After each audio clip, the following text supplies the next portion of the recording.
Hello everybody, welcome to my channel. My name is Vikas Chauhan और आज की क्लास में हम डिस्कस करने वाले अपना चैप्टर जो कि अकाउंटिंग रेशो, जो कि टर्म फर्स्ट के लिए थोड़ा सा इंपॉर्टेंट बन जाता है क्योंकि क्वेश्चन इससे डायरेक्ट आएंगे और फॉर्मूला बेस्ड क्वेश्चन है। तो थोड़े से इंटरेस्टिंग क्वेश्चन होते हैं जो फॉर्मूला बेस्ड होते हैं और लगभग 6 से 7 मार्क्स के क्वेश्चन आने वाले हैं इस चैप्टर के अंदर से हमारे लिए। चैप्टर बहुत आसान है, कोई रटने वाला चैप्टर नहीं है, फॉर्मूले है, थोड़े से फॉर्मूले को ध्यान करना है, आराम से समझना है। मैं थोड़ा सा ईजी तरीके से समझाने की कोशिश करूंगा आपको। पूरा का पूरा चैप्टर, अगर आप पूरा का पूरा चैप्टर यहाँ से सीरीज में देख लेते हैं तो आपको कोई जरूरत नहीं पड़ेगी एक्स्ट्रा कुछ क्वेश्चन करने की, कुछ प्रैक्टिस करने की। आप इसको करिए, बस फॉर्मूले को ध्यान रखिए, क्वेश्चन कितने ही बदल जाएं रहेंगे इन फॉर्मूले पे बेस्ड ही। तो सिंपल सी बात है, थोड़ा आसान तरीके से करके समझने की कोशिश करते हैं। सबसे पहले देखते हैं, अकाउंटिंग रेशो है चैप्टर, तो सबसे पहले रेशो का मीनिंग समझते हैं। सबसे पहले अपना रेशो का मीनिंग समझते हैं। तो रेशो क्या होता है? रेशो जो है, रेशो इज अर्थमेटिकल एक्सप्रेशन है of relationship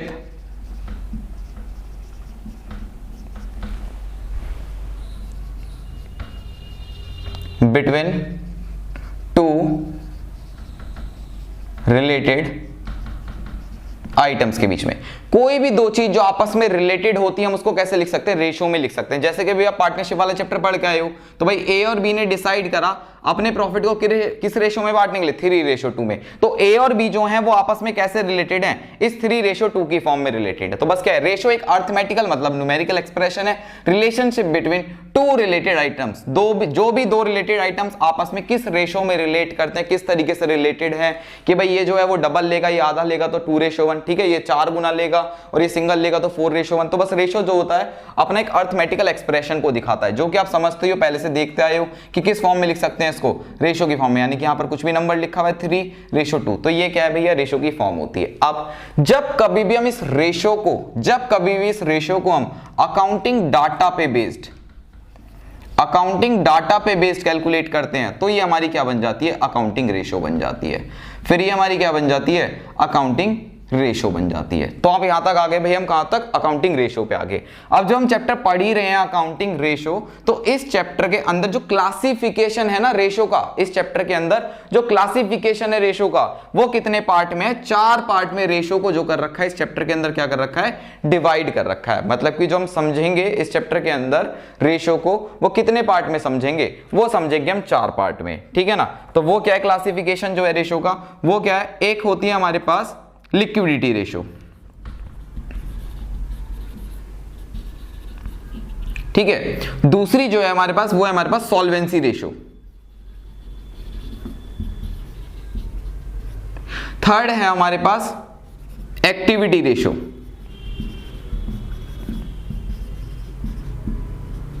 और फोर्थ है हमारे पास प्रॉफिटेबिलिटी रेशो।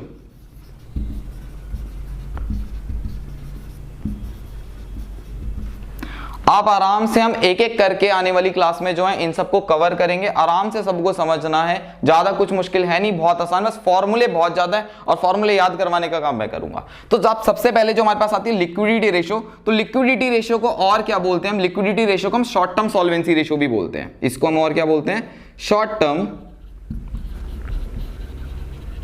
सॉल्वेंसी रेशो भी बोलते हैं। दूसरी आती है हमारे पास सॉल्वेंसी रेशो, तो सॉल्वेंसी रेशो को और क्या बोलते हैं? सॉल्वेंसी रेशो को हम लॉन्ग टर्म सॉल्वेंसी बोलते हैं। इसको हम क्या बोलते हैं? लॉन्ग टर्म सॉल्वेंसी रेशो बोलते हैं, ठीक है। फिर एक आती है हमारे पास एक्टिविटी रेशो, तो एक्टिविटी रेशो को हम और क्या बोलते हैं भाई? टर्नओवर रेशो भी बोल देते हैं इसको। और लास्ट क्या हमारे पास? Profitability ratio. तो 4 पार्ट हैं अकाउंटिंग रेशो के हमारे पास। एक लिक्विडिटी रेशो को पढ़ेंगे, दूसरा सॉल्वेंसी रेशो को पढ़ेंगे, तीसरा एक्टिविटी रेशो को पढ़ेंगे और फोर्थ प्रॉफिटेबिलिटी रेशो को पढ़ेंगे, ठीक है ना। अगर हम बात करें लिक्विडिटी रेशो की, तो लिक्विडिटी रेशो क्या है? लिक्विडिटी रेशो जो है वो कंपनी की लिक्विडिटी बताती है कि कितने टाइम के अंदर कंपनी जो है वो शॉर्ट टर्म में अपनी लायबिलिटी को पे बैक कर सकती है अपने एसेट से। तो वो क्या होती है हमारी? लिक्विडिटी रेशो होती है। वो क्या होती है हमारी? लिक्विडिटी रेशो होती है। और जब इसी चीज को हम लॉन्ग टर्म में देखते हैं, मतलब मोर देन 12 मंथ से आगे देखते हैं, तो उसी को हम क्या बोलते हैं? Solvency ratio. सॉल्वेंसी का मतलब होता है कि कौन सी चीज कितनी जल्दी कैश में कन्वर्ट हो सकती है और कैश में पेमेंट कर सकती है। तो यही मीनिंग होते हैं किसके, लिक्विडिटी के और सॉल्वेंसी के। जो जितनी ज्यादा कैपेसिटी होगी कैश में पेमेंट करने की, वो चीज उतनी ज्यादा सॉल्वेंट होगी, जिसकी कम होगी वो उतनी कम सॉल्वेंट होगी, ठीक है ना। तो अब यहां पर समझ में आया हमें लिक्विडिटी रेशियो का मतलब। तो सबसे पहले एक क्लास में जो हम आज की क्लास में डिस्कस करेंगे वो करेंगे हम लिक्विडिटी रेशियो को, ठीक है ना। तो आज शुरू करेंगे हम लिक्विडिटी रेशियो को, फिर ऐसे आगे कर करके इन अपनी अपनी रेशियो में अलग अलग पार्ट हैं तो इनको भी समझेंगे अभी एक एक करके। उससे पहले हम एक चीज और समझ लेते हैं कि जो अकाउंटिंग रेशियो के हमने भी ये क्लासिफिकेशन तो पढ़ लिए, बट रेशियो को हम लिख किस किस तरीके से सकते हैं, किस किस तरीके से रेशियो को लिख सकते हैं। तो भाई 4 तरीके से मेनली हम रेशियो को लिख सकते हैं और 5वां तरीका एक और है। तो 4 तरीके क्या है हमारे पास। सबसे पहले हम किसी भी रेशियो को लिख सकते हैं प्योर रेशियो की फॉर्म में। अब ये प्योर रेशियो फॉर्म क्या होती है, जो हम बचपन से पढ़ते आ रहे हैं रेशियो, जैसे कि भैया हमने लिख दिया 3:2, तो ये कौन सी रेशियो की फॉर्म है, ये प्योर रेशियो की फॉर्म है। तो बहुत सारे हम जो क्वेश्चन सॉल्व करेंगे उसमें हम किस रेशियो में लिखेंगे, प्योर रेशियो में। तो प्योर रेशियो आप समझ गए हो, जैसे कि 2:1 हो गई तो ये प्योर रेशियो की फॉर्म हो गई। दूसरी फॉर्म होती है हमारे पास इसी के अंदर परसेंटेज, मतलब कि हम परसेंटेज की फॉर्म में भी लिख सकते हैं। परसेंटेज का आप समझते हो कि जैसे मान लो सेल्स करी आपने 1 लाख की और आपको प्रॉफिट कितने का हो, 50,000 का, तो आपकी रेशियो कितनी होगी, 50%। तो जब आप परसेंटेज की फॉर्म में लिखते हो, जब आप किसकी फॉर्म में लिखते हो, परसेंटेज की फॉर्म में लिखते हो, तो इसको हम क्या बोलते हैं, परसेंटेज बोलते हैं, ठीक है ना। रेशियो के टाइप्स हैं, इसको आप इस तरीके से लिख सकते हो। तीसरा जो लिख सकते हो आप लिख सकते हो टाइम्स की फॉर्म में। तीसरा किस फॉर्म में लिख सकते हो आप, टाइम्स की फॉर्म में। जैसे कि समझो आपके पास एसेट्स हैं 1 लाख रुपए के और आपके पास लाइबिलिटी जो है वो कितने की है, 50,000 रुपए की। तो आपके असेट्स जो है वो कितने हैं, 2 टाइम्स है किसके कंपैरिजन में, लाइबिलिटी के कंपैरिजन में। तो यहां पर हम जैसे टाइम्स की फॉर्म में लिख सकते हैं भाई 2 टाइम्स, 3 टाइम्स, 4 टाइम्स। और चौथा आता है हमारे पास भाई फ्रैक्शन। चौथा क्या आता है हमारे पास, फ्रैक्शन। अब फ्रैक्शन में भी रेशियो लिख के आती है, देखा होगा तुमने कि भाई जैसे ए और बी की रेशियो लिख रहे हैं तो हमने लिख दी भाई 5/2, तो ये कौन सी फॉर्म है, फ्रैक्शन की फॉर्म है। तो फ्रैक्शन की फॉर्म होती है जब कभी हम P/Q की फॉर्म में लिख देते हैं। किस फॉर्म में लिख देते हैं, P/Q की फॉर्म में लिख देते हैं, तो वो क्या होता है, फ्रैक्शन होता है। और एक पॉइंट में और लिख सकते हैं हम इसको, एक तरीके से और लिख सकते हैं जो कि होता है डेज, ठीक है ना। तो यहाँ पर डेटर और क्रेडिटर के लिए हम इस्तेमाल करते हैं, ठीक है ना, debtor turnover ratio, creditor turnover ratio, ठीक है ना। बिल रिसीवेबल, बिल पेबल के लिए यहाँ पर इस्तेमाल करते हैं हम डेज वालों को, कि भाई जैसे हमने अपना सामान बेचा तो कितनी दिन में वो कैश में कन्वर्ट हो जाएगा। तो डेटर कितने दिन में कन्वर्ट हो जाएंगे, जैसे मान लो 60 डेज में, 70 डेज में। तो यहाँ पर हम किसके अंदर निकालते हैं, डेज के अंदर निकालते हैं। तो ये कुछ थोड़ी सी थ्योरी थी इस चैप्टर की, जो अभी तक हमने समझा, रेशियो का मीनिंग समझ लिया है। जब कभी भी अकाउंटिंग डाटा पे बेस्ड कैलकुलेट करते हैं तो उसको अकाउंटिंग रेशियो बोलते हैं। अकाउंटिंग रेशियो का जो पूरा चैप्टर हम पढ़ने वाले हैं वो 4 पार्ट के हैं, एक लिक्विडिटी रेशियो, दूसरा solvency ratio, activity ratio, profitability ratio. Liquidity ratio को शॉर्ट टर्म बोला जाता है, सॉल्वेंसी को लॉन्ग टर्म सॉल्वेंसी बोला जाता है।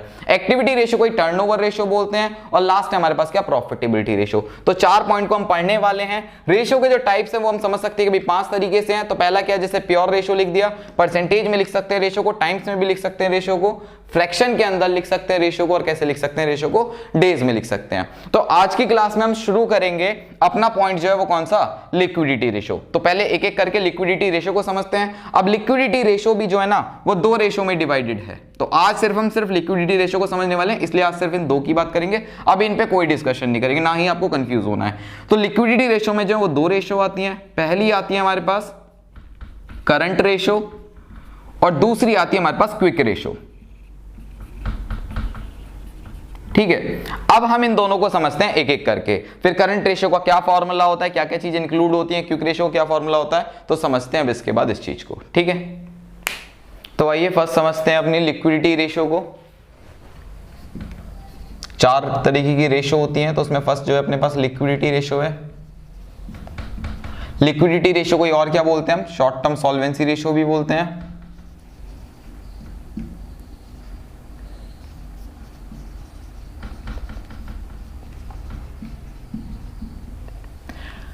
लिक्विडिटी रेशियो और शॉर्ट टर्म सॉल्वेंसी रेशियो जो है वो हमारी 2 पार्ट में डिवाइड है। पहला है करंट रेशियो और सेकंड है हमारे पास लिक्विड रेशियो। लिक्विड रेशियो को ही हम एसिड टेस्ट रेशियो भी बोलते हैं और इसी को हम क्विक रेशियो भी बोलते हैं। ये सब इसी के नाम है। तो 3 नाम है क्विक रेशियो के, लिक्विड रेशियो है, एसिड टेस्ट रेशियो है और क्या है अपना क्विक रेशियो है, ठीक है ना। अब जो करंट रेशियो है अपनी, तो पहले हम समझते हैं करंट रेशियो। करंट रेशियो का जो फॉर्मूला है, करंट रेशियो का फॉर्मूला है current ratio is equals to current assets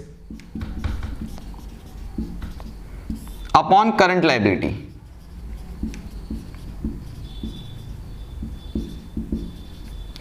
अब यहां पर जो इसकी प्योर रेशियो है ना, वो प्योर रेशियो है इसकी 2:1।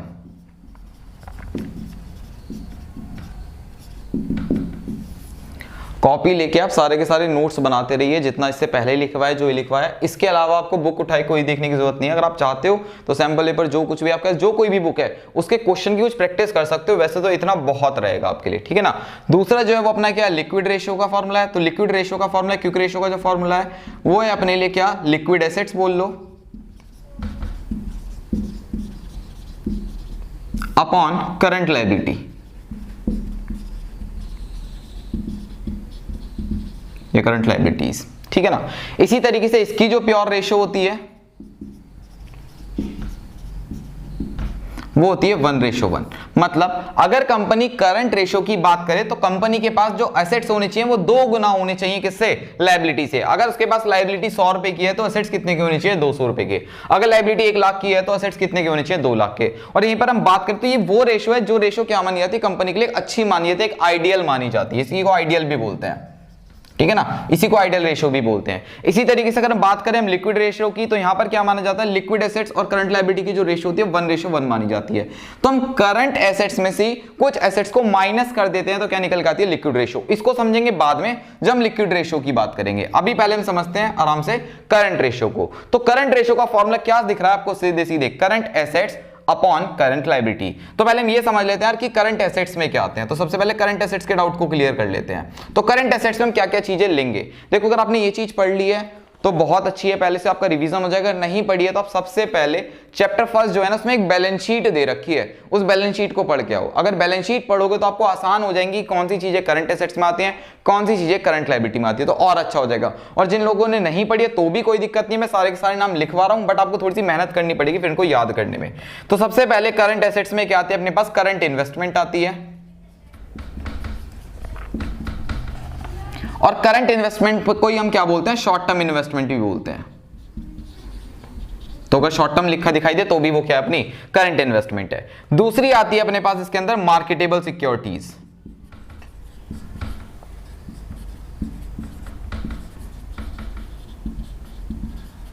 थर्ड आती है इसके अंदर हमारे पास इन्वेंट्रीज।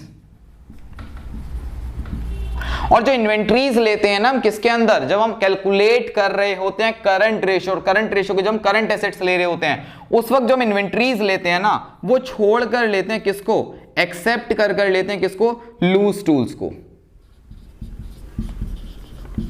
लूज टूल्स और स्टोर्स एंड स्पेयर्स को आपको इन्वेंट्रीज के अंदर क्या नहीं करना है, इंक्लूड नहीं करना है जब आप किसकी बात करोगे, करंट एसेट्स को निकालने की बात कर रहे होंगे, ठीक है। फोर्थ आते हैं आपके पास ट्रेड रिसीवेबल। फोर्थ क्या आते हैं आपके पास, ट्रेड रिसीवेबल। और ट्रेड रिसीवेबल में सब जानते हैं ट्रेड रिसीवेबल के अंदर 2 चीजें आती हैं, कौन कौन से, एक तो डेटर्स और एक कौन से आते हैं दूसरे, बिल रिसीवेबल, जिसको हम BR बोलते हैं, ठीक है। नेक्स्ट आते हैं हमारे पास कैश एंड कैश इक्विवेलेंट।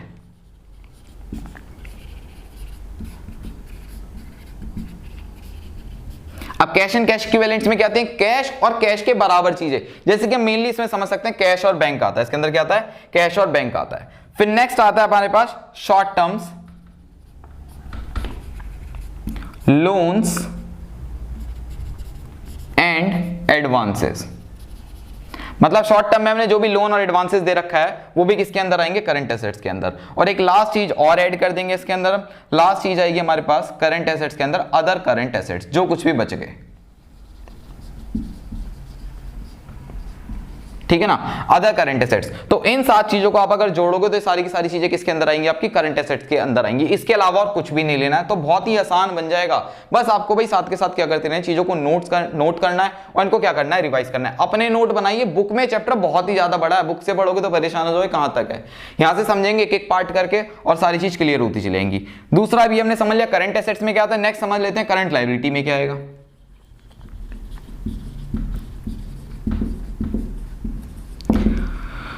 तो करंट लायबिलिटीज के अंदर क्या क्या चीजें लेते हैं हम, तो करंट लायबिलिटीज के अंदर देखो जैसे यहाँ पर हमारे पास क्या आ रही थी, करंट इन्वेस्टमेंट आ रही थी, ठीक है ना, मार्केटेबल सिक्योरिटीज आ रही है, इन्वेंट्री आ रही है, ट्रेड रिसीवेबल आ रहा है, कैश एंड कैश इक्विवेलेंट आ रहा है, शॉर्ट टर्म लोन्स एडवांसेस आ रहे हैं और अदर करंट एसेट्स। तो करंट लायबिलिटी में क्या था, सबसे पहले शॉर्ट टर्म बोरोइंग,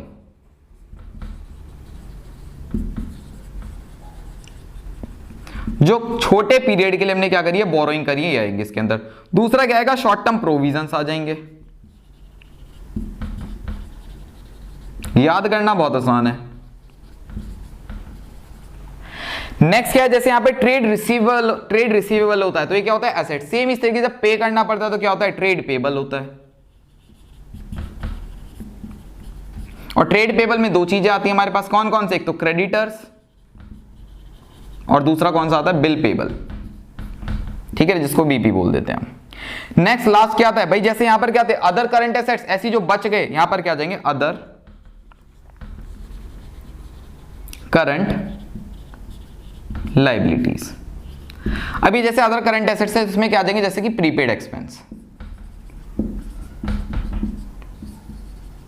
ठीक है ना, जो प्रीपेड एक्सपेंस आ जाते हैं वो किसके अंदर आते हैं, हमारे करंट एसेट्स के अंदर आते हैं। तो ये देखो फॉर्मूला भी हमने समझा सिर्फ और सिर्फ किसको लेकर, करंट रेशियो को लेके। तो करंट रेशियो को बिल्कुल क्लियर कर लो, ठीक है ना। जैसे इस हेडिंग के अंदर दो फॉर्मूले हैं, ऐसी आगे वाली हेडिंग में भैया चार होंगे, कुछ इस तरीके से रहेंगे। तो यहाँ पर करंट रेशियो के अंदर भैया दो फॉर्मूले, एक करंट रेशियो का और एक कौन सा है हमारा, liquid ratio, quick ratio, acid test ratio का। अभी हमने कंप्लीट समझ लिया किसको, करंट रेशियो को। तो करंट रेशियो में करंट एसेट्स ये इंक्लूड करने हैं बस, जहां भी दिखे क्वेश्चन में, और करंट लायबिलिटी ये इंक्लूड करनी है। इसके बाद हम समझेंगे आप किसको, लिक्विड रेशियो को। उससे पहले एक बार इसका एक या दो क्वेश्चन करके दिखाता हूं मैं आपको, आप क्वेश्चन समझ लीजिए कैसे अप्लाई करते हैं, और बहुत ही आसान है, ठीक है। तो इसको नोट डाउन कर लो और अब समझते हैं क्वेश्चन को। अब देखते हैं एग्जाम्पल को जो कि बेस्ड है अपना करंट रेशियो के ऊपर, ठीक है। एग्जाम्पल जो कि बेस्ड है करंट रेशियो के ऊपर। तो एग्जाम्पल में लिखा है पहले ही, कैलकुलेट करंट रेशियो।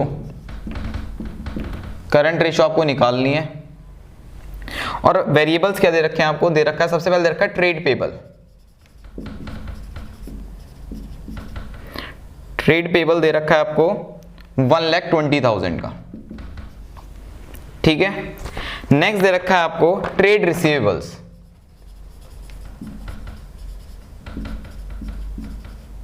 जो कि आपको दे रखा है 2 लाख रुपीस का।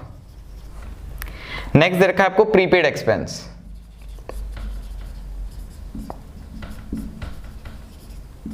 प्रीपेड एक्सपेंस दे रखा है आपको 20,000 का। नेक्स्ट दे रखा है कैश एंड कैश इक्विवेलेंट,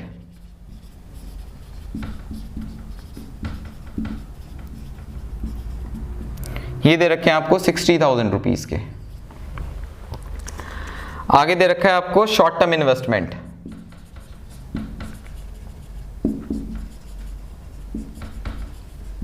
ये दे रखी है आपको 40,000 रुपीस की। नेक्स्ट दे रखी है मशीनरी, जो कि दे रखी है 14,000 रुपीस की। नेक्स्ट दे रखा है बिल पेबल, नहीं बिल पेबल हो गया। नेक्स्ट दे रखा है आपको डिबेंचर्स, डिबेंचर्स दे रखे हैं आपको 4 लाख रुपीस के। नेक्स्ट आपके पास इन्वेंट्रीज, जो कि दे रखी है 80,000 रुपीस की। नेक्स्ट दे रखा है एक्सपेंस पेबल,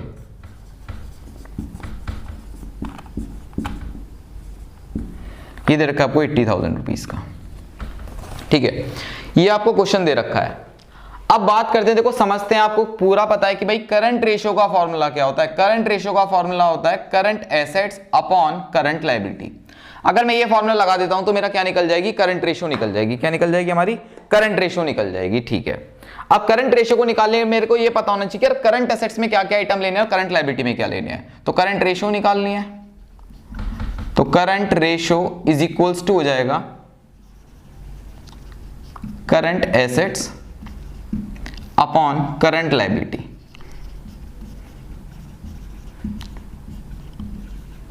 कुछ भी नहीं करना है, आपने जो भी फॉर्मूले नोट डाउन करे होंगे उन फॉर्मूले के बेस पे देखो क्या क्या आइटम इसमें से करंट एसेट्स में लेने हैं, क्या क्या करंट लायबिलिटी में लेने हैं। बिल्कुल सिंपल तरीके से समझना भाई। ट्रेड रिसीवेबल किसके अंदर आएगा भाई, करंट एसेट्स के अंदर आएगा। प्रीपेड एक्सपेंस जो मैंने लिखा था भी अदर करंट एसेट्स, तो प्रीपेड एक्सपेंस किसके अंदर आएगा, करंट एसेट्स के अंदर आएगा। कैश एंड कैश इक्विवेलेंट किसके अंदर आएगा, करंट एसेट्स के अंदर आएगा। शॉर्ट टर्म इन्वेस्टमेंट ही तो छोटे पीरियड की इन्वेस्टमेंट है तो किसमें आएगी, करंट एसेट्स में आएगी, असेट में आएगी। भाई मशीनरी क्या होती है, मशीन तो एक लॉन्ग टर्म एसेट्स है ना, नॉन करंट एसेट्स है, तो ये इसके अंदर नहीं आएगा। तो कुछ चीजें एक्स्ट्रा भी दी होंगी आपको क्वेश्चन में कंफ्यूज करने के लिए, तो भाई मशीनरी नहीं आएगी, डिबेंचर नहीं आएगा। डिबेंचर जो होती है वो लॉन्ग टर्म लायबिलिटी होती है। आप बैलेंस शीट पढ़िए, मैं एक वीडियो बैलेंस शीट के ऊपर ही बना दूंगा तो वो भी आपको समझ में आ जाएगी जल्दी से। फिर एक क्या है भैया, इन्वेंट्रीज है। तो इन्वेंट्रीज क्या होते हैं, इन्वेंट्रीज हाँ भाई शॉर्ट टर्म एसेट्स है, मतलब कि हमारे पास करंट एसेट्स है। बट करंट एसेट्स में याद रखना इन्वेंट्री में क्या नहीं मिला होना चाहिए, लूज टूल्स और स्टोर्स एंड स्पेयर्स नहीं होनी चाहिए। तो यहां पे तो उसकी कोई बात ही नहीं करी है, तो भाई इसका मतलब कंप्लीट इन्वेंट्री जो है विदाउट उसके ही है। फिर नेक्स्ट क्या देखते हैं, एक्सपेंस पेबल। तो जो जिस चीज के पीछे पेबल लग जाता है वो हमारी लायबिलिटी, पे प्लस एबल देने योग्य हम, तो ये हमारी क्या है भाई, लायबिलिटी है। लायबिलिटी तो किसके अंदर आएगी, करंट लायबिलिटी में। तो करंट लायबिलिटी में क्या क्या आइटम आते दिख रहे हैं आपको, एक तो ट्रेड पेबल आता दिख रहा है और एक आपको क्या आते दिख रहे हैं, एक्सपेंस पेबल आते दिख रहे हैं। तो दो चीज किसके अंदर आएंगी, करंट लायबिलिटी के अंदर आएंगी, और जिन जिन चीज के आगे मैंने टिक लगाया ये किसके अंदर आएंगे, हमारे करंट एसेट्स के अंदर आएंगी। तो भाई ठीक है, यहाँ पे तो हम फॉर्मूले के लिए 3 लाइन छोड़ देते हैं वैल्यू निकालने के लिए। यहां पर हम निकालते हैं क्या, करंट एसेट्स। तो करंट एसेट्स में क्या क्या चीज आएंगी लिखना पड़ेगा भाई। पहला क्या आएगा, ट्रेड पेबल आएगा। दूसरा क्या आएगा अपने पास, ट्रेड पेबल बोल रहा हूं, ट्रेड रिसीवेबल आएगा। दूसरा क्या आएगा अपने पास, प्रीपेड एक्सपेंस आएंगे, ठीक है ना। आप कंप्लीट लिख लेना, मैं शॉर्ट में लिख रहा हूं। फिर नेक्स्ट क्या आएगा, कैश एंड कैश इक्विवेलेंट आएगा, ठीक है। नेक्स्ट क्या आएगा, फिर शॉर्ट टर्म इन्वेस्टमेंट आएगी, ठीक है। और क्या था दिख रहा है आपको, एक इन्वेंट्रीज आएगी। तो प्लस कर देंगे लास्ट इसके अंदर क्या, इन्वेंट्रीज। अब इन सब की वैल्यू को लिख दो और भैया प्लस कर दो। ट्रेड रिसीवेबल कितने का दे रखा है हमें, 2 लाख का दे रखा है, प्लस प्रीपेड एक्सपेंस कितने के दे रखे हैं, 20,000 के दे रखे हैं, plus cash and cash equivalent कितने का दे रखा है, 60,000 का दे रखा है। शॉर्ट टर्म इन्वेस्टमेंट कितने की दे रखी है, 40,000 की दे रखी है। और इन्वेंट्रीज कितने की दे रखी है हमें, 80,000 रुपीज की दे रखी है। तो एक एक करके हर आइटम को हम ऐड कर देंगे, बहुत सिंपल है, आसान से सीखते जाओगे भाई। 2 लाख 60 41 3 लाख हो जाएंगे, 80,000 3 लाख 80,000 और 20 तो कितना हो गया भाई, करंट एसेट्स कितने के हो गए हमारे पास, 4 लाख रुपए को 4 लाख के हो गए, ठीक है। अब दूसरी चीज और निकालनी, क्या निकालनी है, करंट लायबिलिटी निकालनी है। तो करंट लायबिलिटी में क्या क्या आएगा भाई, ट्रेड पेबल आएगा, और क्या आएगा, प्लस क्या है, एक्सपेंस पेबल। तो एक्सपेंस मतलब खर्चा, पेबल मतलब देना है हमें फ्यूचर में। अब ट्रेड पेबल कितने के दे रखे हैं हमें, ट्रेड पेबल दे रखे हमें 1,20,000 रुपीज के। एक्सपेंस पेबल कितने का दे रखा है हमें, 80,000 रुपीज का। इन दोनों को ऐड करोगे तो कितनी अमाउंट आएगी निकल के, 2 लाख के आगे। और भाई करंट एसेट्स कितने के, 4 लाख के। फॉर्मूले में वैल्यू को पुट कर देंगे, करंट एसेट्स कितने के आए हैं, 4 लाख के आए हैं। करंट लायबिलिटी कितने की आई है, 2 लाख की आई है। काटेंगे तो क्या आया, 2/1। तो भाई करंट रेशो क्या आ गई हमारी, 2:1। बस यहाँ पर इसको किस फॉर्म में लिख देते हैं, प्योर रेशो की फॉर्म में लिख देते हैं। तो करंट रेशो हमारी क्या आ गई है निकल के, करंट रेशो हमारी निकल के आ गई है 2:1। तो बस इस तरीके से आंसर है। अब आपको ऑप्शन दिए होंगे एग्जाम में, जो टर्म फर्स्ट के क्वेश्चन आ रहे हैं उसमें भैया ऐसे कुछ दिया होगा, हो सकता है इससे थोड़ा सा छोटा हो, बड़ा तो होने से, क्योंकि 1 मार्क्स का क्वेश्चन है तो इससे बड़ा तो नहीं आएगा, इससे छोटा ही आएगा। भाई आइटम यहाँ पे 2-3 हो जाएंगे, यहाँ पर 1 हो जाएगा। तो आपको क्या करना है, कुछ भी नहीं, बट करंट एसेट्स का फॉर्मूला याद रखना है, लगाना है। और आपको एक ऑप्शन में भैया ऑप्शन दे रखा होगा ऐसे, ए में दे रखा होगा भाई 2:1, बी में दे रखा होगा 1:2, सी में दे रखा होगा 3:1 और डी में ऐसी कुछ दे रखा होगा नन ऑफ दीज, ठीक है ना। तो इसमें से बस जो सही ऑप्शन लगेगा आपको उसको क्या करना है, आपको चेक करना है और भैया आंसर अपना लगा देना है। तो इस तरीके से क्वेश्चन करा है। एक क्वेश्चन और करवा देता हूं मैं आपको वर्किंग कैपिटल पे बेस, ठीक है ना। तो वर्किंग कैपिटल का एक फॉर्मूला और लिख लेना अपनी कॉपी में, जहां पे लिखा है। तो वर्किंग कैपिटल का फॉर्मूला होता है current assets minus current liability. तो एक क्वेश्चन और देखते हैं करंट रेशो का, फिर इस क्लास को यहीं पे एंड करेंगे और अगली क्लास में हम समझेंगे अपने लिक्विड रेशो को या क्विक रेशो को, ठीक है।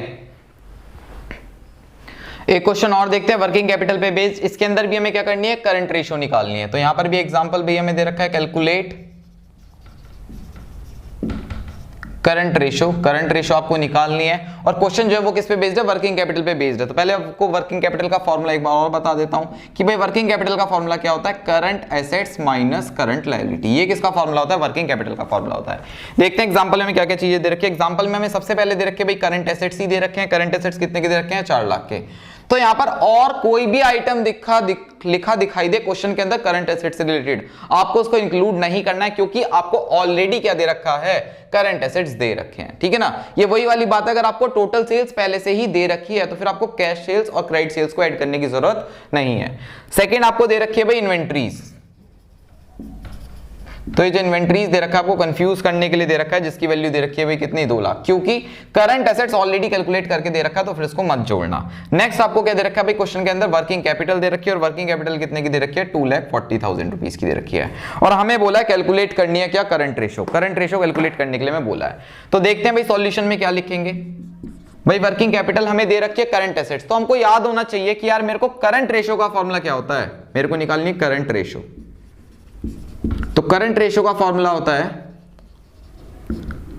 Current assets upon current liabilities. अब ठीक है, current assets upon current assets तो मेरे को दे रखे सीधे 4 लाख के, भाई करंट लायबिलिटी के लिए मेरे को क्या करना पड़ेगा, निकालना पड़ेगा। तो सबसे पहले हम करंट लायबिलिटी निकाल लेते हैं नीचे। तो करंट लायबिलिटी का आपको रिलेशन पता होना चाहिए, किसके साथ होता है, करंट एसेट्स और वर्किंग कैपिटल के साथ होता है, जो कि हमें दे रखी है। तो हम जानते हैं भैया working capital is equals to क्या होता है, current assets minus current liabilities.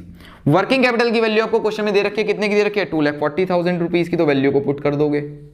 Current assets की वैल्यू आपको क्वेश्चन के अंदर दे रखी है, कितने की दे रखी है, 4 लाख रुपए की दे रखी है, तो भैया उसकी वैल्यू को पुट कर दोगे। करंट लायबिलिटी आपको निकालना है, जिस भी चीज को आपको निकालना होता है उसको पॉजिटिव साइड ले जाते हैं। तो भाई करंट लायबिलिटी माइनस किया तो इधर ले आओ, तो इधर क्या हो जाएगा, current liability is equals to 4 lakh, और ये इधर प्लस का उधर जाके कैसा हो जाएगा, माइनस का हो जाएगा, 2,40,000। ये इधर जाके उधर जाएगा तो कितना हो जाएगा भाई, इसमें से माइनस होगा तो बचेगी अमाउंट कितनी, 1,60,000।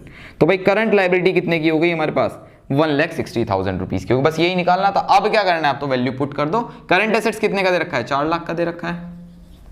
करंट लायबिलिटी कितने की दे रखी है, 1,60,000 की दे रखी है।